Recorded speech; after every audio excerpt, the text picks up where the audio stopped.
Hello, my name is Major Mike Webb, son of a preacher man and independent candidate for U.S. Congress, and at least of late a person who has had the unique opportunity during a once-in-a-lifetime pandemic to bring as many as 3 cases before the nation's highest court on the issue of protecting religious freedoms against the government public health response, gaining even the ire of the Progressive Voters Guide for daring to be against the government during the pandemic.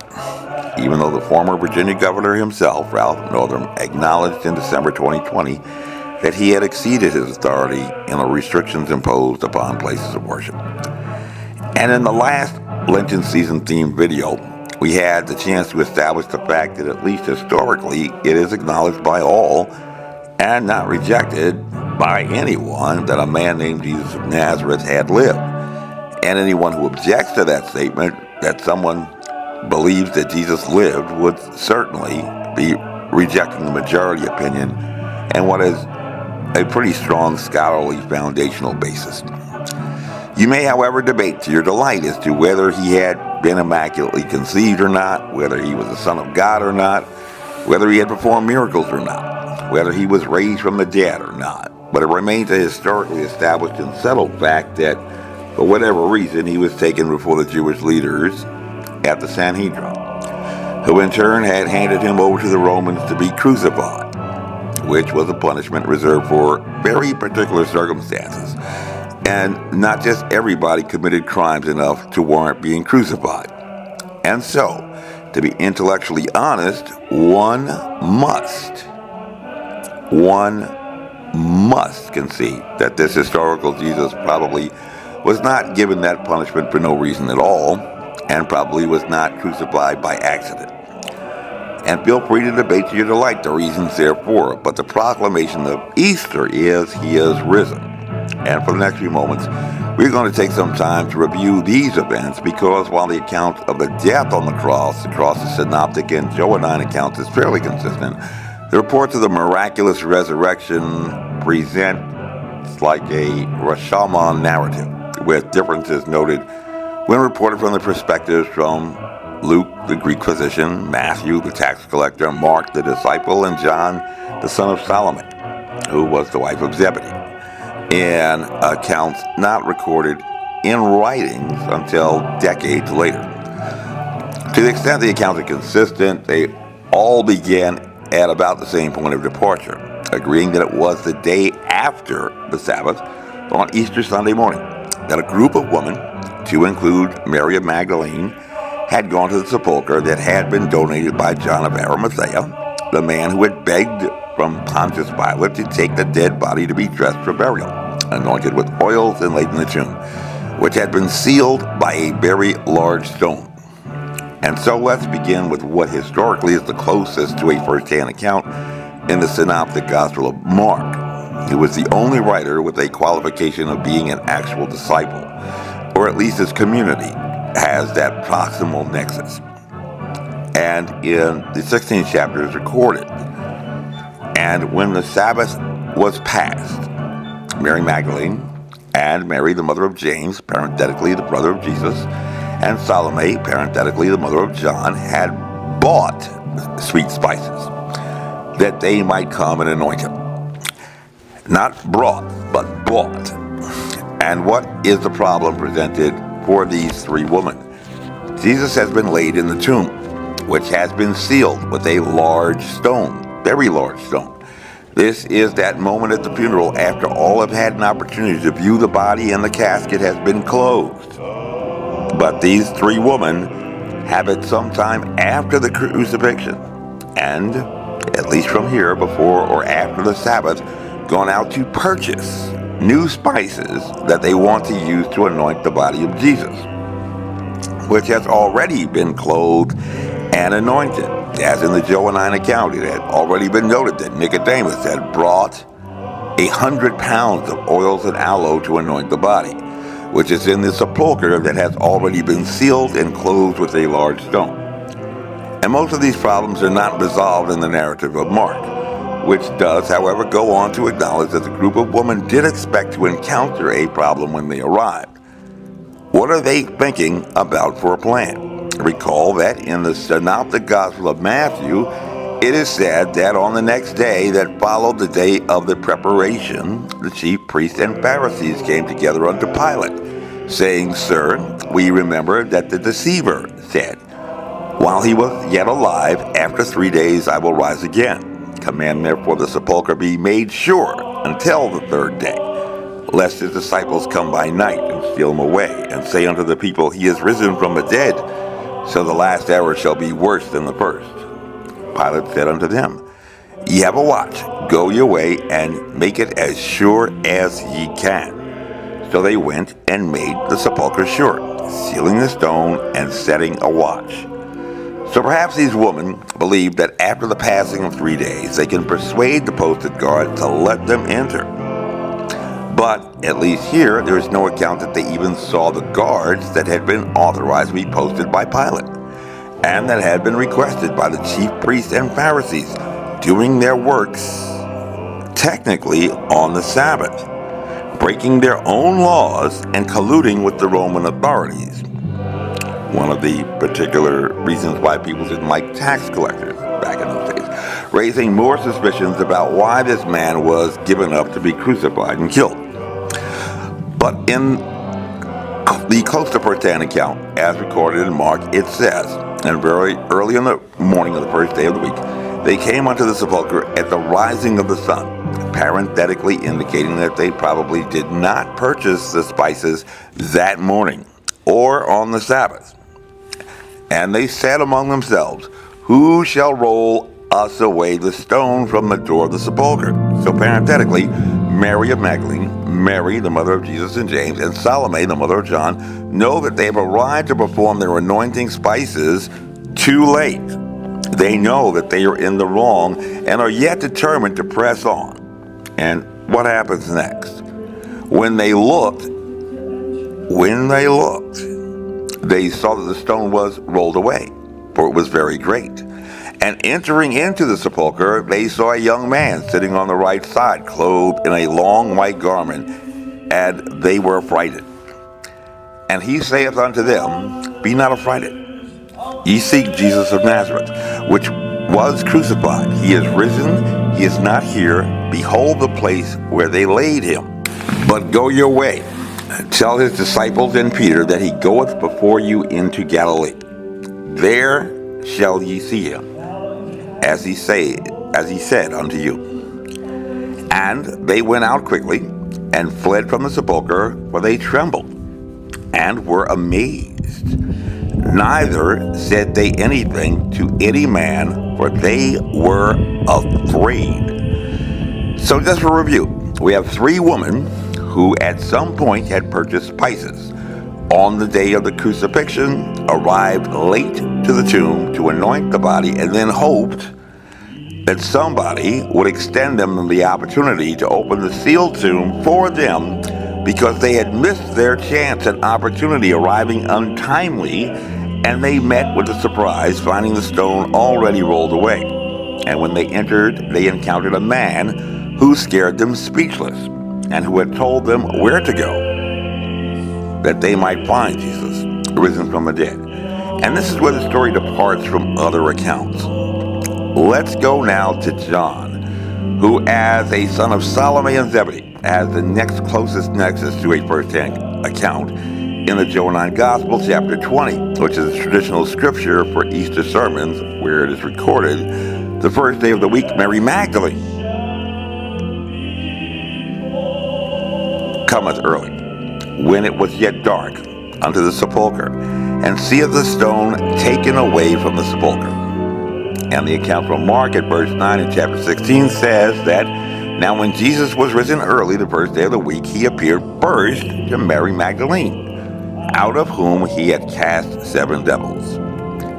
And the John account very early dispenses with the other woman who had arrived at the tomb with Mary Magdalene, and in a RASHOMON type narrative then begins to tell her story, and her story alone, with the spotlight focused upon this protagonist. Not necessarily saying that the others were not with her when she arrived, but only focusing on the star of this moment and recording, Then she runneth, and cometh to Simon Peter, and to the other disciple, whom Jesus loved, and saith unto them, They have taken away the Lord out of the sepulchre, and we know not where they have laid him. Peter therefore went forth, and that other disciple, and came to the sepulchre. So they ran both together. And the other disciple did outrun Peter, and came first to the sepulchre. And he, stooping down and looking in, saw the linen clothes lying, yet went he not in. Then cometh Simon Peter, following him, and went into the sepulchre, and seeth the linen clothes lie, and the napkin that was about his head, not lying with the linen clothes, but wrapped together in a place by itself. Then went in also the other disciple, which came first to the sepulchre, and he saw and believed. For as they knew not the scripture, that he must arise again from the dead. Then the disciples went away again unto their home. But Mary stood without at the sepulchre weeping. And as she wept, she stooped down and looked into the sepulchre, and seeth two angels in white sitting, the one at the head and the other at the feet, where the body of Jesus had lain. And they say unto her, Woman, why weepest thou? She saith unto them, Because they have taken away my Lord, and I know not where they have laid him. And when she had thus said, she turned herself back, and saw Jesus standing, and knew not that it was Jesus. Jesus saith unto her, Woman, why weepest thou? Whom seekest thou? She, supposing him to be the gardener, saith unto him, Sir, if thou have borne him hence, tell me where thou hast laid him, and I will take him away. Jesus saith unto her, Mary. She turned herself, and saith unto him, Rabboni, which is to say, Master.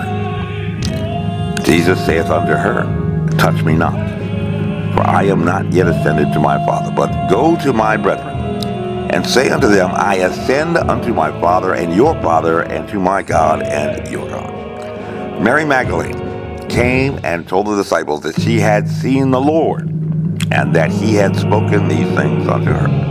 And so, departing from the traditional sermon of Easter, only relating the story as told in the Johannine account, we were able to see a bit more of the picture of the story of the resurrection, beginning with a broad angle lens view that is found in the close to first-hand account of Mark, and then the zoom lens account focused on Mary Magdalene as recorded by John. There is not really much more in detail that is added to this story in the Synoptic Gospel of Luke, the Greek physician. But in the Synoptic Gospel of Matthew, the tax collector, we were informed about the meeting on the Sabbath with Pilate by the chief priests and the Pharisees, and their efforts to arrange for a military force to guard the tomb to prevent any mischief, that they were certain that the followers of the deceiver, as they described him, would mount to perpetuate a false claim of fulfillment of prophecy. And if the religious leaders are breaking the laws of their Sabbath and colluding with the Roman authorities because of their claims that the disciples of Jesus are up to no good, this alone should raise a reasonable inference of suspicion. And in the Synoptic Gospel of Matthew, himself a tax collector, often accused of being a colluder with the Romans, we find a continuation of this part of the Easter narrative again, and not generally the topic of an Easter sermon, intriguingly. In the end of the Sabbath, as it began to dawn toward the first day of the week, came Mary Magdalene and the other Mary to see the sepulchre. And behold, there was a great earthquake, for the angel of the Lord descended from heaven and came and rolled back the stone from the door and sat upon it. His countenance was like lightning, and his raiment white as snow. And for fear of him the keepers did shake, and became as dead men. And became as dead men. Whoa. This Sinners in the Hands of an Angry God tale is not a typical Easter sermon. An angel descending from heaven, rolling away, and who at least appears to have smoked the entire sentry guard force. Dead, or at least laying as dead men, which would have been quite a sight for the woman when they had arrived. And if as recorded in the next verse, and the angel answered and said unto the woman, Fear not ye, for I know that ye seek Jesus, which was crucified. There was an angel just sitting around amongst dead centurions that would, or at least what appeared to be dead centurions, that would have been quite enough to convince a reasonable person that Jesus was who he said he was, and the woman would have required no more convincing. And so it at least appears from the narrative that there is a bit more detail to the story that is omitted even in the Matthew account.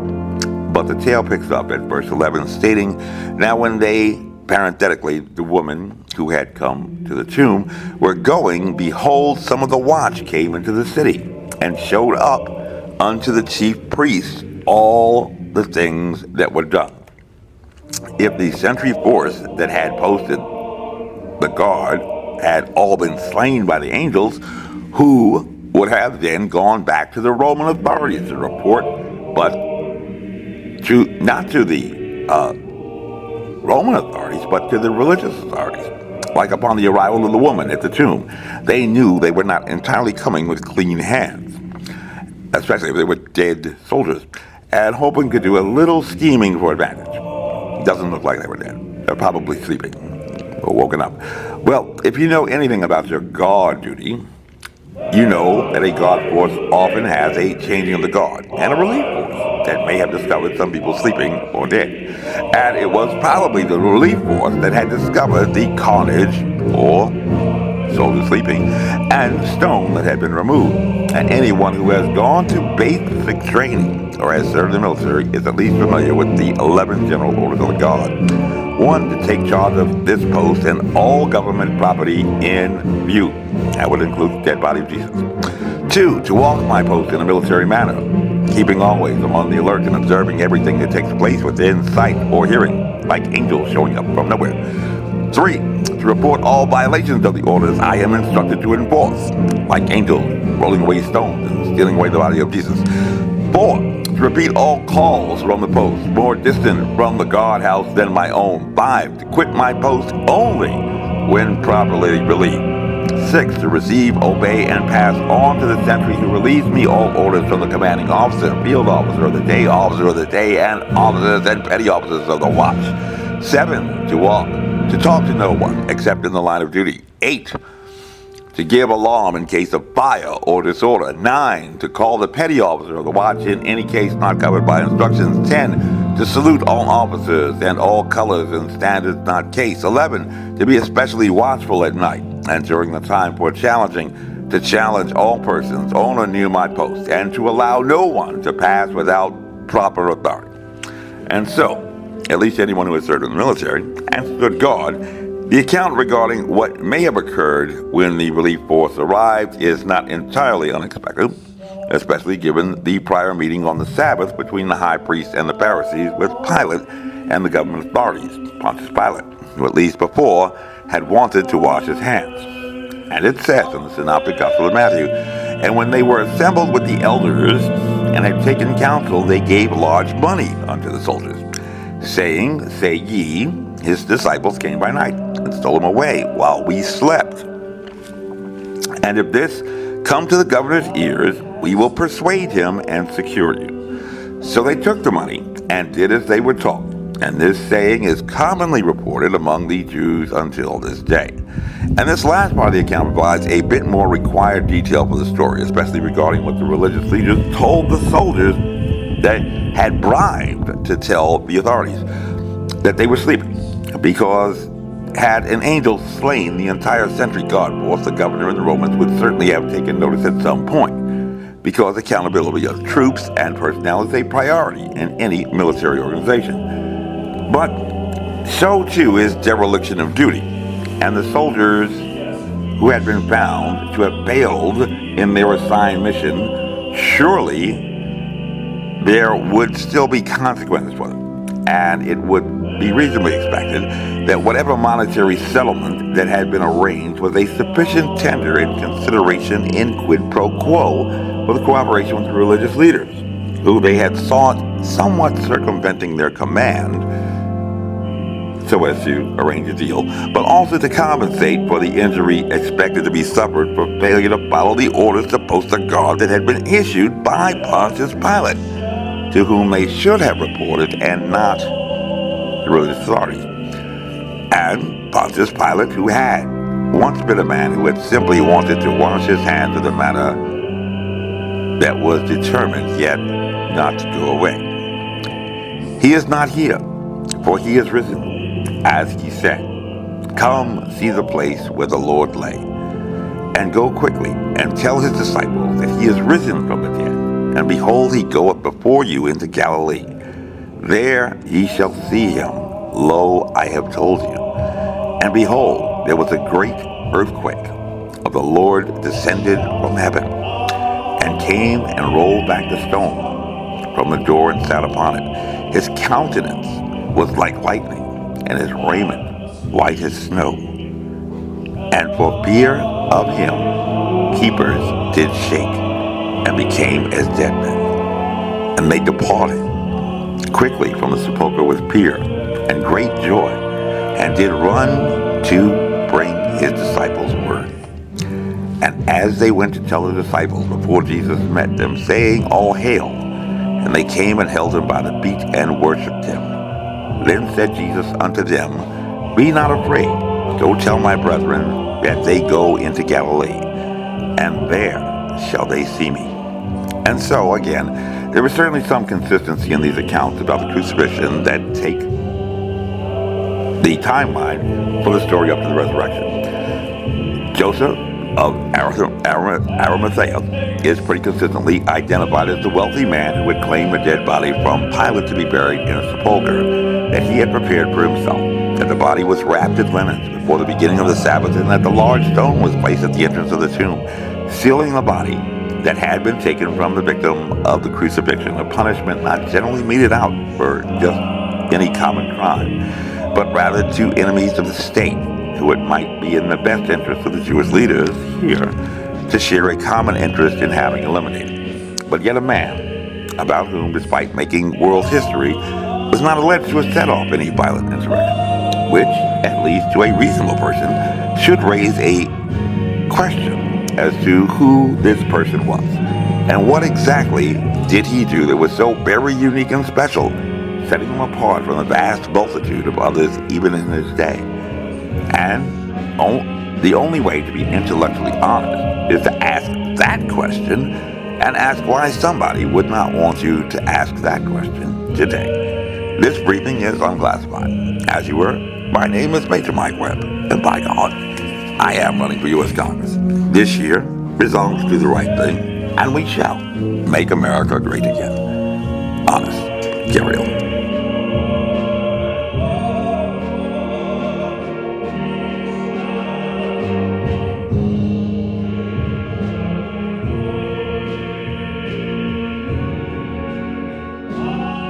This advertisement was authorized by Mike Webb.